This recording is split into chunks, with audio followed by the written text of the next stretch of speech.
All right, so part two.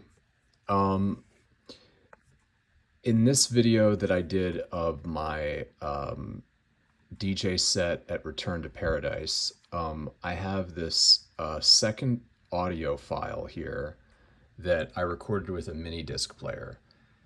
And that's fine. Ideally, the iPhone audio you would want to be like your main audio, but a second part of this is maybe you have like the whole set recorded onto like a secondary like USB stick or something, and so you're working with that audio. In this case, mine was recorded onto a mini disc player that has like a stereo mic, which is pretty good quality for like recording.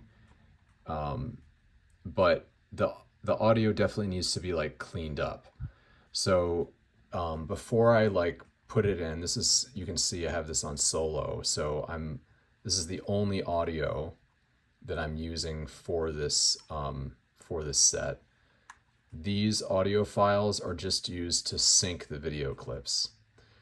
So I did an interesting thing here. So if you use Audacity, which is another free program, this was the recording from my mini disc. In your case, maybe it's from like a some sort of digital recorder or direct from the board USB or something.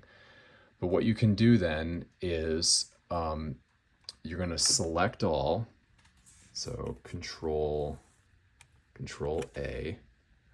Okay, so now we have the waveform is all selected, and then you're going to go to Tools, and you're going to go to Regular Interval Labels.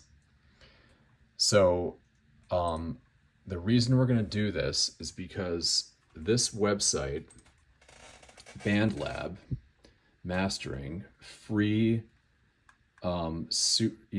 very, very good mastering. So anytime I do like a track that I make, or do a recording from my keyboard or something, I send it through this website.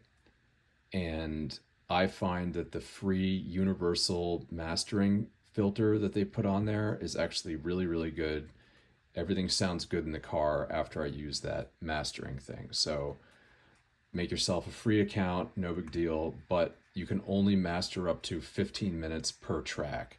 So if you have a longer recording, you have to split it up into, in this case, 780-second long intervals, which is a 13-minute clip. 13 times 60 is 780. Don't really have to worry about that number. I think if I just leave that out and hit apply, no. So I think I just guessed probably going to have 10 because it's like, a 90-minute thing. So these are 13-minute intervals, right? Okay. And then and it actually like went a little bit beyond, but who the hell cares? You could actually go and like delete these too. Let's see, I think right click. I don't know. It doesn't matter. But what you do is then you go to export audio, and then you're going to say multiple files and split files based on labels, right? And hit export, and then that's going to give you, well, in this case, I'll just show you, import your tracks, and here was the audio, and it split them all into these labels just like that. So pretty cool. And then once they were all in there, I was able to then, let's see if I can show you how to do this. So that was splitting them up. Let's go back to Audacity here. And I'll just do import audio, not open. You have to import them. RP2, let's see, I think it was in downloads. Did I delete it already? Okay, well, I'll give you an idea. So if you take these, we'll do like 3 of them, right? I'm not going to do all because it's just going to take too long to import.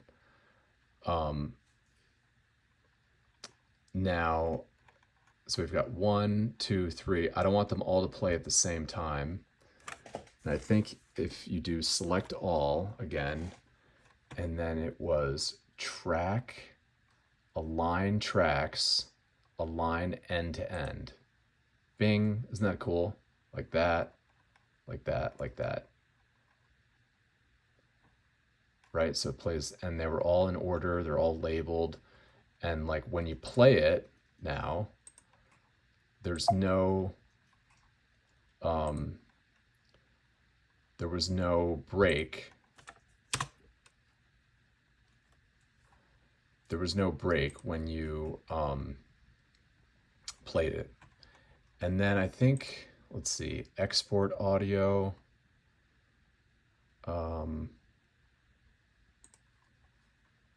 And it was just, yeah, you just do the entire project and out it goes. So that's a way to basically like split the file up, send it through the mastering, put it back together, right? And then now it's in your project here as kind of your main audio. And the one thing that I found, you'll see around the 15-minute mark, so 1:15, 14, 15, okay, here. So you see this break in, now we're not using this audio anymore, we're just using this one, but this break here is because I actually had to delete 1 frame. So if I zoom in here,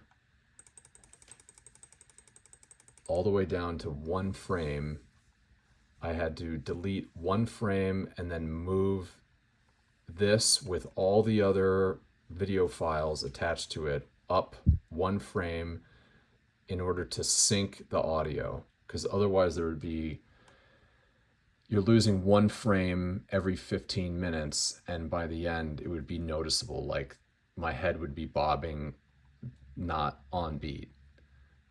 So just to keep everything on point, and you can play the 2 audio tracks together.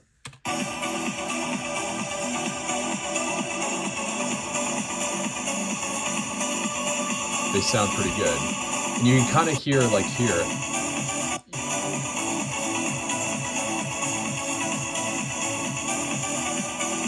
you see how it tightened up there? I'll play that again. See how the bass, it was like you were getting kind of that chorus effect, a thunk, thunk, thunk, thunk, and then it just tightens up.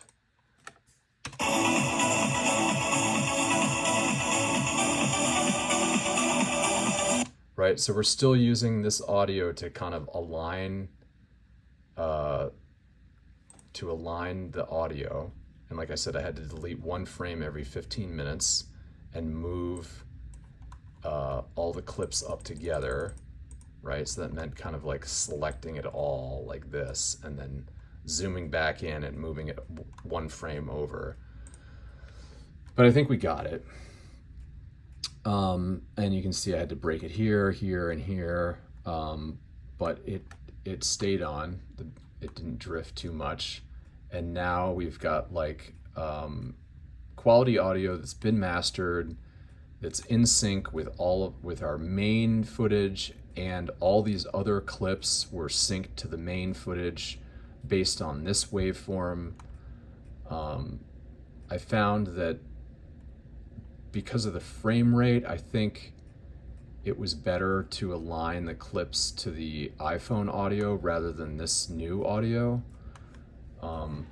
which was interesting. But yeah, you know, and then you kind of click over here and then you can kind of like oh yeah, another thing I did is like click on color, and like if you click on each clip, or you can kind of select all, but then you just click on that A right there, and that like does an auto color correction to the footage. So now all the colors are like super pumped up. That was cool.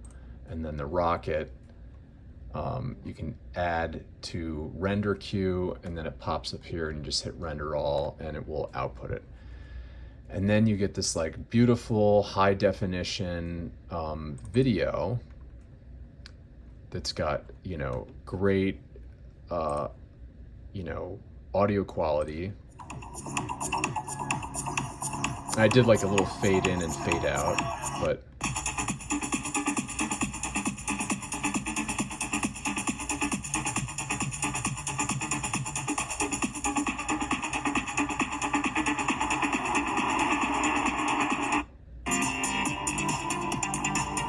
yeah, it's an original track. I think he starts filming. Yeah, he starts filming here.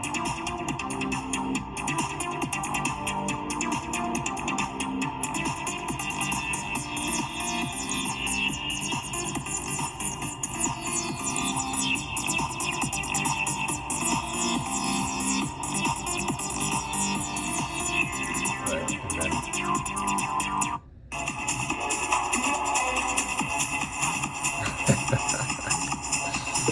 anyway. So yeah, check out my video. Let's see, 70% uploaded.